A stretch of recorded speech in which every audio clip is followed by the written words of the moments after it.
Hey everyone, Reaper here again with another video. I just wanted to make a quick video about the Fantastic Four movie, First Steps. I was fortunate enough to see it over the weekend, and I just wanted to give a no spoiler sort of, not review, but just my thoughts on it. You know, for those that are like, I don't know if I want to go see it, or, oh, I don't want to see it when it comes on streaming services, because I think there's a lot of talk out there about it, or at least among the people that have not seen it yet. So one of the biggest things I think a lot of people when it comes to this film were complaining about initially was there was a female Silver Surfer. And I myself, not that I complained about it, but I myself was like, oh, really? That's where they're going? They're not going with a Norrin Radd Silver Surfer? But that was the extent of it for me. And I know there were a few other things, but I think that was one of the biggest complaints. Maybe not the biggest complaint, depending on who you are, but I think that was one of the biggest complaints. Marvel, MCU has often been called the MCU and all that. While I think a lot of that is valid, some of those complaints, but I will have to say, as it relates to Fantastic Four First Steps, I don't think so.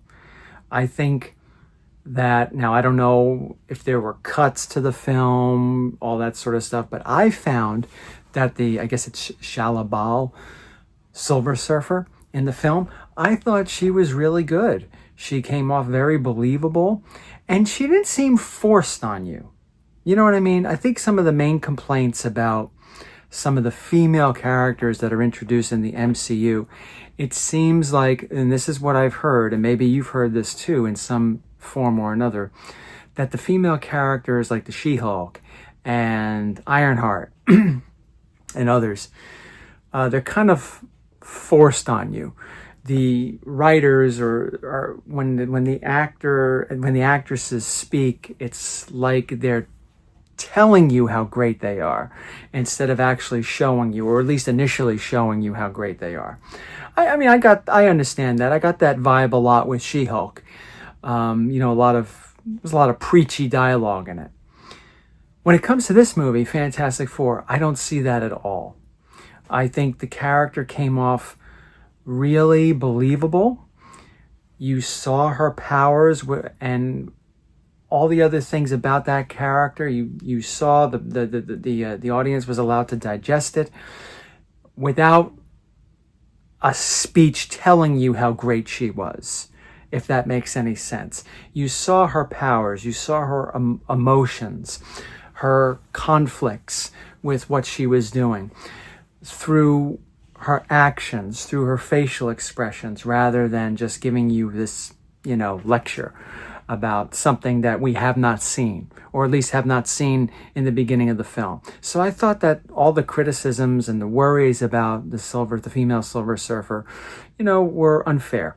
According to my opinion, I thought she turned out to be very good. And I know that was one of the biggest criticisms before going into the film. Not necessarily after the film had come out, but before going into the film. I thought she was great. And, I wouldn't mind seeing her again. I really wouldn't. I thought, after the film, I thought that, in a future film, there's probably a little bit more backstory, even though we got a little bit of backstory in the film. A little bit more backstory that's worth exploring when it comes to the female Silver Surfer, Shalabal. So I thought she was great. A couple other things. I thought Galactus was great. I know a lot of people have been hearing about that. Galactus was intimidating. Galactus was great. The film, even though the film was pretty fast-paced, it moved along pretty quickly. I think the pacing was overall good. I've heard people say that you could tell there have been some cuts to this film. Well, what film doesn't have cuts? Now, I know there was some sort of complaint, another complaint, that the Invisible Woman in this film was considered to be the leader of the Fantastic Four. And I know some people were complaining that, well, she's not the leader, it's Reed Richards and all that stuff. I don't know, maybe I missed it, but I didn't get that feeling that she was the leader. I mean, perhaps maybe Reed Richards did not come off overtly as the leader either. I thought his character was a little bit weak, but still pretty good. I know there was some criticism that you don't really see him use his powers all that much. You see him use his powers, but not all that much. And yeah, I think that that's true. But, you know, I never got the feeling that, you know, the Invisible Woman was the leader. And even if she was the leader in this film, she wasn't bad. I thought she was pretty good. I thought they were all pretty good. I mean, Thing was pretty good.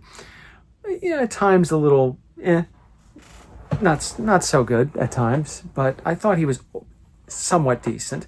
I thought the Human Torch was good. I know there were complaints about him that, oh, he's not going to be seen as this womanizer like he is in the comics or in the previous films.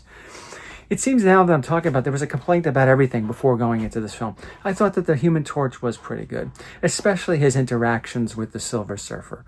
So I thought that was all very, it seemed very organic. It didn't seem forced. It didn't seem contrived or anything like that. And that's one of the things I said about the Silver Surfer earlier in this video. She came off pretty good. And I think the Human Torch came off pretty good too. And Reed Richards too came off decently as well. So I think overall the team was pretty good. Galactus was good. The Silver Surfer was good.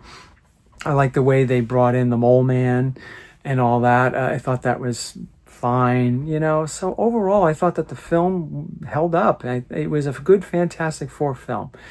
I didn't mind the ones that came from the mid-2000s, like the first one in The Rise of the Silver Surfer. I know a lot of people crap on those too, but people crap on everything.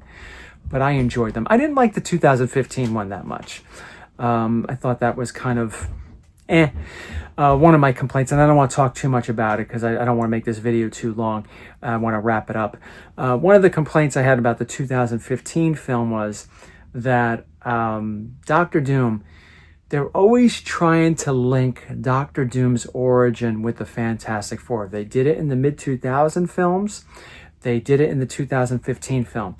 And I don't believe that that's actually correct in the comics. I know Doctor Doom knew Reed Richards, but the fact that they all got their powers at the same time, it just never really worked. And I didn't like the way the Doctor Doom in the 2015 film came out, where the metal was like bonded to his body. I think that's stupid, silly. But overall, I thought the film was pretty good. Good pacing, good characters, good character development, great enemy, great in Galactus. He was intimidating. It didn't seem like he was rushed or anything like that. You know how if you watch X-Men Apocalypse, you have this character Apocalypse who's supposed to be like the most super mutant that ever existed, and you know, within what, a couple of hours the X-Men beat him. Galactus didn't come off like that, or the whole arc around Galactus did not come off that way. So I thought that was refreshing, because that was one of my worries. Like, okay, you have this monstrous threat and they're gonna wipe him out just like that. So that didn't happen, you know, like that. Okay, you still go see the film. I'm not giving you a spoiler or anything like that. I thought they handled that whole battle with Galactus fairly well. And of course, you'll still have your haters out there.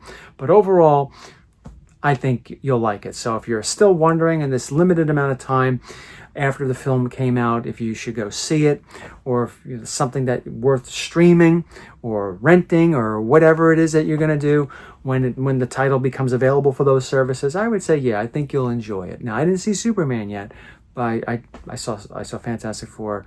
I wanted to see that one more so than Superman, because I'm not a real big Superman fan. So I would go see it. Just tell me in the comments what you think, and try to keep the spoilers to a minimum, because, you know, some people may be watching this and like, oh, I don't want spoilers. So I tried to keep it as minimum as possible in this little impression that I had of the film. All right, everybody, take care.